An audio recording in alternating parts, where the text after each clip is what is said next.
खाली दुकानों और प्लॉट के और मकानों के बाहर कई बार टू लेट लिखा हुआ तो सबने देखा है, परंतु LET यानी कि late procedure in ACL surgery, ये क्या नया चमत्कार है। बहुत सारे लोग YouTube की कमेंट्स में मेरे लिख रहे हैं कि सर ALL या LET प्रोसीजर के ऊपर ज़रूर बताएं ये क्या होता है।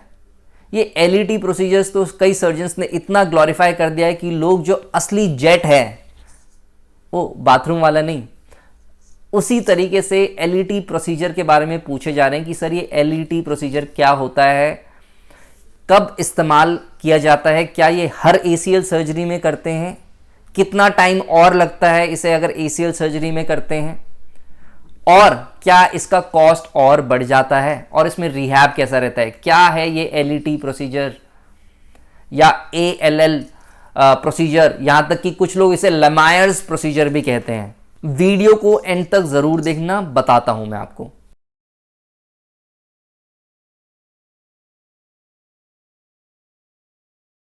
दोस्तों सबसे पहले LET प्रोसीजर वो ऐसा प्रोसीजर है जो ना हो तो कुछ भी नहीं है, परंतु हो तो हो सकता है कुछ फायदा हो जाए।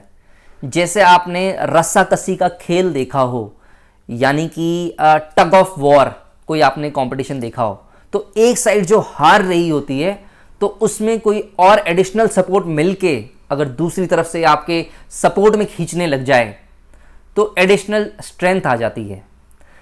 तो ऐसा ही कुछ प्रोसीजर ACL सर्जरीज में है, उसका नाम है LET प्रोसीजर। ये होता क्या है दोस्तों, कई बार जब ACL लिगामेंट सर्जरी होती है या इंजरी होती है तो उसके साथ एक और लिगामेंट कॉम्प्लेक्स की इंजरी होती है जिसे कहते हैं एंटीरोलेटरल लिगामेंट कॉम्प्लेक्स। ये बहुत ही छोटा सा लिगामेंट होता है जो रोटेशनल स्टेबिलिटी प्रोवाइड करता है और घुटने के कोने पे मौजूद होता है, परंतु इसकी डायग्नोसिस बहुत ही रेयरली कोई कर पाता है और बहुत ही रेयरली हो पाती है, और हर सर्जन इस सर्जरी को नहीं करता है क्योंकि इसको करने की कुछ स्पेसिफिक इंडिकेशंस हैं।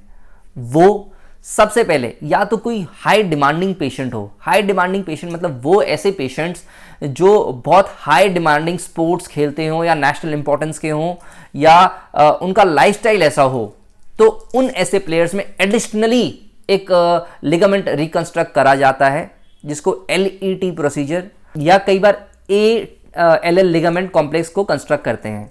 यानी कि कई बार इंस्टेबिलिटी, अगर ग्रॉस इंस्टेबिलिटी हो, यानी कि अगर ACL लिगामेंट हुआ तो नॉर्मल पिवट आएगा। पिवट वो टेस्ट होता है ये देखने के लिए कि आपका ACL लिगामेंट टूटा है या नहीं है। तो अगर ग्रॉस पिवट आया कि बहुत ज़्यादा क्लियरली या बहुत ज़्यादा इंस्टेबिलिटी या बहुत ज़्यादा लैचमैन आया, तब आपको इस प्रोसीजर के लिए आपका सर्जन जो है एडवाइस कर सकता है। और यहाँ तक कि रिवीजन सर्जरीज में, यानी कि एक बार अगर लिगामेंट टूट चुका है तो हम लोग ये सोचते हैं कि ऐसे पेशेंट्स बहुत ज़्यादा वनरेबल हैं, तो इनमें हम दोबारा से जब भी ACL रिकंस्ट्रक्शन करते हैं तो ऐसी रिवीजन ACL सर्जरीज में हम एडिशनली LET प्रोसीजर या ALL प्रोसीजर भी कर सकते हैं। अब सवाल आता है कि ये होता क्या है दोस्तों। इसमें कई बार आपके घुटने के साइड में एक इलियोटिबियल बैंड होता है, उस इलियोटिबियल बैंड का एक हिस्सा लेके एक हिस्से से वो जुड़ा हुआ रहता है और उसे दूसरे एंड से अटैच कर देते हैं, और कई बार एक बायोस्क्रू या फाइबर टेप से एक एंडो बटन से उसे वहां पे बांध सकते हैं ताकि एडिशनली सपोर्ट आए। टाइम इसमें कितना लगता है, इसमें टाइम कम से कम 20 मिनट ACL सर्जरी के बाद और लगती हैं, तो प्रोसीजर इतना भी लंबा नहीं है कि आप डर रहे हो। हाँ, इसके बेनिफिट्स ये हैं कि जो रोटेशनल स्टेबिलिटी है, क्योंकि घुटना कई प्लेन्स में चलता है, आगे पीछे ऊपर नीचे और रोटेशन, तो अगर घुटने के साइड में ये एडिशनली लग जाता है ये लिगामेंट, तो इसको एडिशनल रोटेशनल स्टेबिलिटी प्रोवाइड होती है। अब बात करते हैं कॉस्ट की। नो डाउट, क्योंकि इसमें एक एक्स्ट्रा एंडो बटन या कई बार एक बायोस्क्रू लगेगा, तो सर्जन्स इसमें हाई कॉस्ट स्लाइड डिमांड कर सकते हैं क्योंकि इम्प्लांट यूज हो रहा है। अगर इम्प्लांट यूज नहीं हो रहा होता तो हो सकता है कि सर्जिकल कॉस्ट इतना नहीं आता, परंतु क्योंकि एक्स्ट्रा इम्प्लांट लगता है तो कुछ सर्जन्स इसमें इम्प्लांट कॉस्ट जो आपका वेंडर रहता है, जो आपका सर्जन होता है, उसमें एक्स्ट्रा चार्ज करता है। सबसे बड़ा सवाल, क्या ये स्पेसिफिक ग्राफ्ट के साथ यूज होता है या किसी भी ग्राफ्ट के साथ यूज होता है?